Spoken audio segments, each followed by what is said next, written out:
can Europe really take the moral high ground on refugees?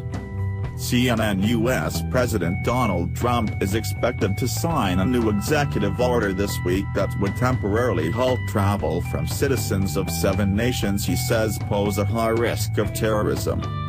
Before it was halted in the courts, his initial order caused chaos at airports and prompted outrage around the world. German Chancellor Angela Merkel warned against imposing a general suspicion on all Muslims. French Foreign Minister Jean-Marc Ayrault said that welcoming refugees was a duty of solidarity. But the reality is that many European countries have curbed their own refugee programs. Since the arrival of over 1 million migrants and refugees in Europe in 2015, governments across Europe have sought to fortify their country's borders with fences, walls and guards against future mass migrations. The year 2015 must not be allowed to be repeated, said Austria's Defense Minister Hans-Peter Doskozil. This month, representatives from 15 countries met to discuss fortifying their borders to make it harder for migrants to reach central and western parts of Europe. And earlier this year, EU leaders outlined plans to stem the flow of migrants traveling across the Mediterranean from Libya to Italy, and boost the ability of the EU to send people back. The key priority is reducing the flow without any consideration for the causes of migration, said Dr. Nando Sigona, an expert in migration at Birmingham University's School of Social Policy, told CNN. UK child refugee program halted. The UK government recently announced it was halting a program to resettle lone refugee children, after 350 had been brought to Britain. Campaigners had hoped that 3,000 children would benefit from the scheme, introduced last year. Home Secretary Amber Rudd told the House of Commons the government did not want the so-called Dubs amendment to act as a pull factor encouraging unaccompanied minors to travel to Europe. We do not want to incentivize perilous journeys to Europe, particularly by the most vulnerable children. Alfred Dubs, who came to the UK as a child refugee on the Kinder transport from the Czech Republic in 1939 and who designed the program, expressed his dismay at the decision. It's bitterly disappointing, the Labour politician told CNN's Christiane Amanpour. I think they wanted to shut the thing down and found any excuse to do it. NGO Help Refugees is taking legal action against the government over their handling of the Dubs amendment. In a statement, they allege that the Home Secretary's failure to implement her Dubs duties towards unaccompanied children in Calais contributed to them being exposed to serious human rights violations. The case will be heard in June.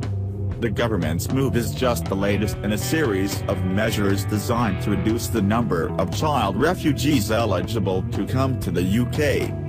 In November 2016, the Home Office issued new guidance barring unaccompanied refugees from Afghanistan, Yemen and Eritrea older than 12, who were living in the now-demolished jungle camp at Calais in northern France, from entering the UK if they have no family there.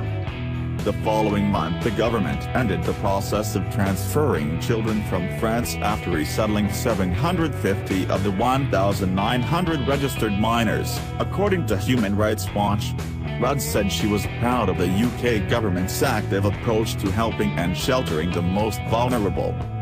Germany, asylum seekers returned. More than 250,000 people were given refugee status in Germany in 2016, many of whom had arrived the previous year when Chancellor Angela Merkel threw the country's doors open to refugees, but there are signs that attitudes are hardening. In accordance with European Commission recommendations, from March, Germany will begin returning asylum seekers to Greece, if that was the first safe country in which they arrived, a spokeswoman for the German Ministry for the Interior told CNN. This process was halted in 2011 due to systemic deficiencies in the Greek asylum system. ProAsylum, a German organization that advocates for the rights of refugees, criticized the decision to send more people into the miserable conditions in Greece and condemned the transfer system as inhumane. A recent report by Amnesty International highlighted the dire conditions in Greek camps, citing overcrowding, freezing temperatures, lack of hot water and heating, poor hygiene, bad nutrition, inadequate medical care, violence and hate-motivated attacks. In a further sign of changing views, German Interior Minister Thomas de Maizière recently announced that border controls with Austria, introduced as a short-term measure in September 2015, would continue indefinitely. If Europe cannot reliably protect its external borders, de Maizière said in a speech, Germany will implement appropriate national border controls against illegal immigration. This month, Germany also deported a second tranche of asylum seekers to Afghanistan, despite the on-hikers' insistence that the entire state is affected by an armed conflict. The European Council on Refugees and Exiles, ECRE, argues that by carrying out these deportations, the Federal Ministry of the Interior is completely ignoring the security situation in Afghanistan. Italy calls for deportation of migrants. Italy's chief of police, Franco Gabrielli, has called for the detention and deportation of migrants, who he blames for instability and threats in the country. Gabrielli's comments, published in a circular on December 30, 2016, align closely with the government's position. Italy's Interior Minister, Marco Minniti, has announced that one new detention center will be opened in every region, that asylum assessments will be speeded up, and that the ministry will double the funds available for voluntary returns. The Association for Legal Studies on Immigration, ASGI, has strongly criticized the proposals, expressing its full opposition to the opening of new identification and expulsion centers, as well as any type of action which results in an increase of automatic expulsion orders without adequate assessment of individual situations. The Netherlands election sparks rethink. Dutch Prime Minister Mark Rutte has adopted a zero-tolerance approach to immigrants who are unwilling to sign up to the country's way of life, telling those who refuse to adapt and criticize our values to behave normally or go away. In the open letter, published on his VVD party's website, Rutte talked of the growing discomfort felt by Dutch people when those who have recently arrived in the Netherlands abuse the freedom that the country offers. We must continue to make clear what is normal and what is not normal in this country, he wrote. We will have to actively defend our values. The letter echoes his party's election manifesto, which argues that the current migration system is untenable and promises to speed up deportations. The party pledges to invest in caring for refugees in the Middle East in order to reduce the number traveling to Europe. Centre-right PM Rutte is facing a closely fought election battle with far-right anti-immigration politician Geert Wilders. Wilders was recently convicted of inciting discrimination. Serbia, newcomers fear being sent back. Aleksandar Vulin, Serbia's Minister for Labor, Employment, Veterans and Social Affairs, insists the government has provided facilities for all migrants in the country. And Ivan Miskovic, from Serbia's Commissariat for Refugees and Migration, says that the migrants who are living in the depot are there because they have refused to claim asylum. But Amnesty International researcher Todor Gardos told CNN many of them are afraid of going to the accommodation centers. There is not a functioning asylum system in Serbia and many people are worried they will just be sent back to the border with Macedonia or Bulgaria, which is a real concern, he said. Hungary, asylum seekers face detention. The Hungarian parliament introduced a bill on February 14 that requires the police to deport any person who is in Hungary illegally, without allowing any access to an asylum procedure, according to a written statement by the NGO the Hungarian Helsinki Committee. The bill also requires all asylum applications to be automatically held in detention until their claim is processed, according to the NGO. The NGO describes the proposed changes as extreme and flagrant violations of European Union asylum law.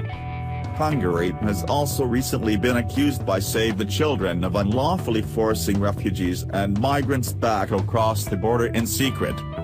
In the last 2 months, 1,600 cases of illegal pushbacks from Hungary and Croatia have been alleged by refugees and migrants, who've been forced, often violently, back into Serbia, despite already crossing its border, the NGO said in a report. According to the UNHCR, Hungary recently cut the number of asylum seeker applications allowed at its border crossings from 20 per weekday to 10. The Hungarian authorities are doing everything they can to keep people out, said Amnesty International's Todor Gardos. Slovenia powers to close border. Slovenia's president recently granted the country's parliament the power to effectively close the borders if this was deemed necessary due to a serious threat caused by migrations, according to the Legal Informational Center for NGOs, PIC. PIC says the amendment to the country's Aliens Act means all persons arriving irregularly and expressing an attempt for asylum would be forcefully returned without their asylum claims being heard. Prime Minister Miro Cerar has hinted that such measures could be introduced in the near future.